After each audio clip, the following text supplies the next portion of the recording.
आज भाद्रपद मास की शुक्ल पक्ष की तृतीया तिथि है। आज के दिन हरतालिका तीज व्रत की कथा अवश्य सुननी चाहिए, जिससे भगवान शिव अति प्रसन्न होते हैं। तो चलिए सुनते हैं हरतालिका तीज व्रत की कथा। श्री सूत जी कहते हैं, मंदार की माला से जिन पार्वती जी का केश पास अलंकृत है और मुंडों की माला से जिन शिव जी का जटा अलंकृत है, जो पार्वती जी दिव्य वस्त्र धारण की हैं और जो शिव जी दिगंबर हैं, ऐसी श्री पार्वती जी और श्री शिव जी को प्रणाम करता हूं। रमणीक कैलाश पर्वत के शिखर पर बैठी हुई श्री पार्वती जी कहती हैं, हे महेश्वर, हमें कोई गुप्त व्रत या पूजन बताइए जो सब धर्मों से सरल हो, जिसमें परिश्रम भी कम करना पड़े लेकिन फल अधिक मिले। हे नाथ, यदि आप मुझ पर प्रसन्न हो तो यह विधान बताइए।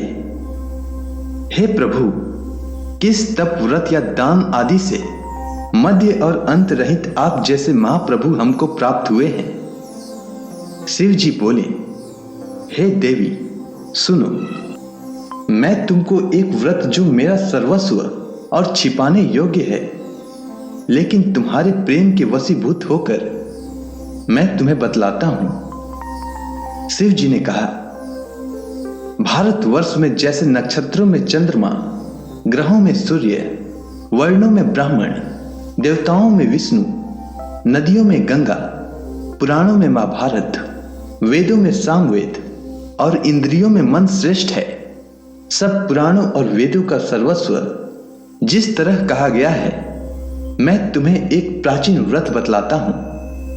एकाग्र मन से सुनो। जिस व्रत के प्रभाव से तुमने मेरा आधा आसन प्राप्त किया है, वह मैं तुमको बतलाऊंगा, क्योंकि तुम मेरी प्रेयसी हो।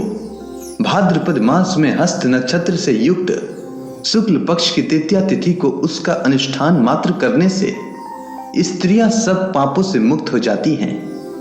हे देवी, तुमने आज से बहुत दिनों पहले हिमालय पर्वत पर इस व्रत को किया था। यह वृतांत मैं तुमसे कहूंगा।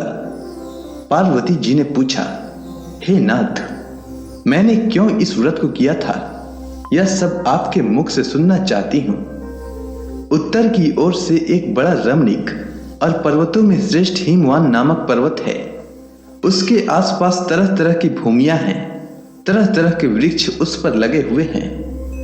नाना प्रकार के पक्षी और अनेक प्रकार के पशु उस पर निवास करते हैं। वहां पहुंचकर गंधर्वों के साथ बहुत से देवता, सिद्ध, चारण, पक्षीगण सर्वदा प्रसन्न मन से विचरते हैं। वहां पहुंचकर गंधर्व गाते हैं, अप्सराएं नाचती हैं। उस पर्वतराज के कितने ही शिखर ऐसे हैं कि जिनमें स्फटिक रत्न और वैदुर्य मणि आदि की खानें भरी हैं। यह पर्वत ऊंचा तो इतना अधिक है कि मित्र के घर की तरह समझकर आकाश का स्पर्श किए रहता है। उसके समस्त शिखर सदैव हिम से आच्छादित रहते हैं और गंगा जल की ध्वनि सदा सुनाई देती रहती है। हे पार्वती, तुमने बाल्यकाल में उसी पर्वत पर तपस्या की थी। 12 वर्षों तक तुम उल्टी टंग कर केवल धुआं पी कर रही। 64 वर्षों तक सूखे पत्ते खाकर रही। माघ मास में तुम जल में बैठी रहती और वैशाख की दोपहरिया में पंचांगनी तापती थी। श्रावण महीने में जल बरसता तो तुम भूखी प्यासी रहकर मैदान में बैठी रहती थी। तुम्हारे पिता इस तरह के कष्ट सहन को देखकर बड़े दुखी हुए। वे चिंता में पड़ गए कि मैं अपनी कन्या किसको दूं। उसी समय नारद जी वहां आ पहुंचे। मुनि श्रेष्ठ नारद जी उस समय तुम्हें देखने गए थे। नारद जी को देखकर गिरि ने अर्घ्य, पाद्य, आसन आदि देकर उनकी पूजा की और कहा, हे स्वामी, आप किस लिए आए हैं? मेरा अहोभाग्य है, आपका आगमन मेरे लिए अच्छा है। नारद जी ने कहा, हे पर्वतराज सुनो, मैं भगवान विष्णु का भेजा हुआ आपके पास आया हूं। आपको चाहिए कि यह योग्य कन्या रत्न किसी योग्य वर को दें। भगवान विष्णु के समान योग्य वर ब्रह्मा, इंद्र और शिव इनमें से कोई नहीं है। इसलिए मैं यही कहूंगा कि आप अपनी कन्या भगवान विष्णु को ही देवें। हिमवान ने कहा, भगवान विष्णु स्वयं मेरी कन्या ले रहे हैं और आप यह संदेश लेकर आए हैं, तो मैं उन्हें अपनी कन्या दूंगा। हिमवान की इतनी बात सुनकर मुनिराज नारद आकाश में विलीन हो गए। वे पीतांबर, शंख, चक्र और गदाधारी भगवान विष्णु के पास पहुंचे। वहां हाथ जोड़कर नारद जी ने भगवान विष्णु से कहा, हे देव, सुनिए, मैंने आपका विवाह पक्का करा दिया। उधर हिमवान ने पार्वती के पास जाकर कहा कि हे पुत्री, मैंने तुम्हें भगवान विष्णु को दे डाली। तब पिताजी की बात सुनकर तुम बिना उत्तर दिए ही अपनी सखी के घर चली गई। वहीं जमीन पर पड़कर तुम बड़ी दुखी होती हुई विलाप करने लगी। तुमको इस प्रकार विलाप करती हुई देखकर सखी बोली, तुम क्यों इतनी दुखी हो? इसका कारण बताओ। तुम्हारी जो कुछ इच्छा होगी मैं यथाशक्ति उसको पूरा करने की चेष्टा करूंगी, इसमें कोई संशय नहीं है। पार्वती बोली, मेरी जो कुछ अभिलाषा है उसे तुम प्रेम पूर्वक सुनो। मैं एकमात्र शिव जी को अपना पति बनाना चाहती हूं, इसमें कुछ भी संशय नहीं है। मेरे इस विचार को पिताजी ने ठुकरा दिया है, इससे मैं अपने शरीर को त्याग दूंगी। पार्वती की इस बात को सुनकर सखियों ने कहा कि शरीर को त्याग न करो, चलो किसी ऐसे वन को चले जहां पिता को पता न लगे। ऐसी सलाह कर तुम वैसे वन में जा पहुंची। उधर तुम्हारे पिता घर घर तुम्हें खोजने लगे। दूतों द्वारा भी खबर लेने लगे कि कौन देवता या किन्नर मेरी पुत्री को हर ले गया है। उन्होंने मन ही मन कहा, मैं नारद जी के आगे प्रतिज्ञा कर चुका हूं कि अपनी पुत्री भगवान विष्णु को दूंगा। ऐसा सोचते सोचते हिमवान मूर्छित हो गए। गिरिराज को मूर्छित देखकर सब लोग हाहाकार करते दौड़ पड़े। जब होश हुआ तो सब पूछने लगे कि गिरिराज, आप अपनी मूर्छा का कारण बताइए। हिमवान ने कहा, आप लोग मेरे दुख का कारण सुने। न मालूम कौन मेरी कन्या को हर ले गया है। ऐसा नहीं हुआ तो उसे किसी काले सांप ने काट लिया है या सिंह खा गए होंगे। हाय हाय, मेरी बेटी कहां गई? किसी दुष्ट ने मेरी पुत्री को मार डाला। ऐसा कह वे वायु के झोंके से कांपते हुए वृक्ष के समान कांपने लगे। इसके बाद हिमवान तुम्हें वन वन खोजने लगे। वह वन भी सिंह, भालू, हिंसक जंतुओं से बड़ा भयानक हो रहा था। तुम भी अपनी सखियों के साथ उस भयानक वन में चलती चलती एक ऐसी जगह जा पहुंची जहां एक नदी बह रही थी। उसके रमणीय तट पर एक बड़ी सी कंदरा थी। तुमने उसी कंदरा में आश्रम बना लिया और मेरी एक बालूमयी प्रतिमा बनाकर अपनी सखियों के साथ निराहार रहकर मेरी आराधना करने लगी। जब भाद्रपद शुक्ल पक्ष की हस्त युक्त तृतीया तिथि प्राप्त हुई, तब तुमने मेरा विधिवत पूजन किया और रात भर जागकर गीत वाद्य आदि से मुझे प्रसन्न करने में बिताया। उस व्रत राज के प्रभाव से मेरा आसन डगमगा उठा, जिससे मैं तत्काल उस स्थान पर जा पहुंचा जहां पर तुम अपनी सखियों के साथ रहती थी। वहां पहुंचकर मैंने तुमसे कहा कि मैं तुम पर प्रसन्न हूं, बोलो क्या चाहती हो? तुमने कहा, मेरे देवता, यदि आप मेरे ऊपर प्रसन्न हैं तो मेरे पति बने।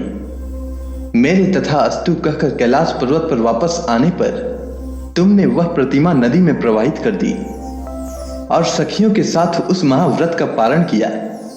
हिमवान भी तब तक उस वन में तुम्हें खोजते हुए आ पहुंचे। चारों दिशाओं में तुम्हारी खोज करते करते वे व्याकुल हो चुके थे, इसलिए तुम्हारे आश्रम के समीप पहुंचते ही गिर पड़े। थोड़ी देर बाद उन्होंने नदी के तट पर दो कन्याओं को सोते हुए देखा। देखते ही उन्होंने तुम्हें छाती से लगा लिया और विलख कर रोने लगे। फिर पूछा, पुत्री, तुम सिंह, व्याघ्र आदि जंतुओं से भरे इस वन में क्या कर रही हो? तब तुमने उत्तर दिया, हे पिताजी, मैंने पहले ही अपने आप को शिव जी के हाथों सौंप दिया था।